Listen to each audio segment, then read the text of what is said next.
از قبل از معرفی رزیدنت ایول 9 یا ریکوئیم، زمزمه‌هایی از سمت طرفدارها و لیکرهای معروف سری وجود داشت که میگفتن رزیدنت ایول 9 قراره یه گیم جهانباز باشه و امروز این ادعا تقریباً تایید شده.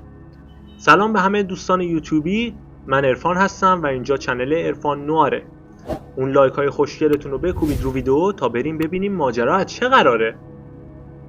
خب دوستان، بدون حرف اضافه، ماجرا از این قراره که امروز اکانت رسمی رزیدنت ایول در اینستاگرام یه پستی رو منتشر کرد که تایید میکنه عنوان نهم از سری بازی های رزیدنت ایول یعنی رزیدنت ایول ریکوئیم قراره یه عنوان جهانباز یا نیمه جهانباز باشه. اون پست چیزی نبود جز همین پستی که دارید روی صفحه مشاهده میکنید.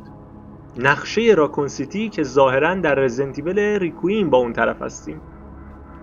قبلا در اولین نمایش این بازی در سامر گیم فست تایید شد که بخشی از بازی قراره توی راکون سیتی بعد از حادثه انفجار اتفاق بیفته و طبق لیک ها قراره ما با راکون سیتی بزرگتر و ملموس‌تری از راکون سیتی نسخه‌های قبلی توی این شماره مواجه بشیم. و خب به نظر میرسه که کپکام سعی کرده که هر چیزی رو که طرفدارها از این بازی میخوان رو بهشون بده. اینو از اونجایی میگم که اگر به محتویات اضافه بازی که شامل کاستوم ها و اسکین هایی میشن که اگر نسخه دیلاکس بازی رو داشته باشید به اونا دسترسی خواهید داشت، نگاه کنید متوجه یه اسکین اسلحه و یه فیلتر میشید که با عنوان اپاکلیپس یا آخرالزمان نامگذاری شدن.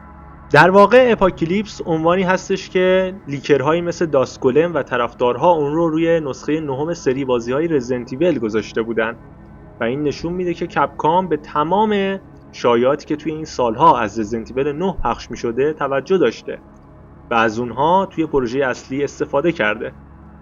حتی داسکالم اخیراً گفته که قراره توی بازی یه وسیله نقلیه مثل موتور وجود داشته باشه که پلیرها بتونن با استفاده از اون توی راکون سیتی به کاوش بپردازن.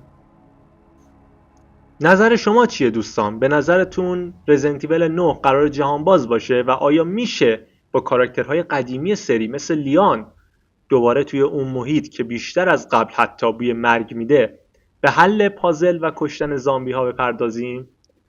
نظراتتون رو توی کامنت ها برام بنویسید. ممنون که بین این همه محتوا این ویدیو رو برای تماشا انتخاب کردی. منو ساب داشته باش که برنامه های خفنی توی این چنل داریم.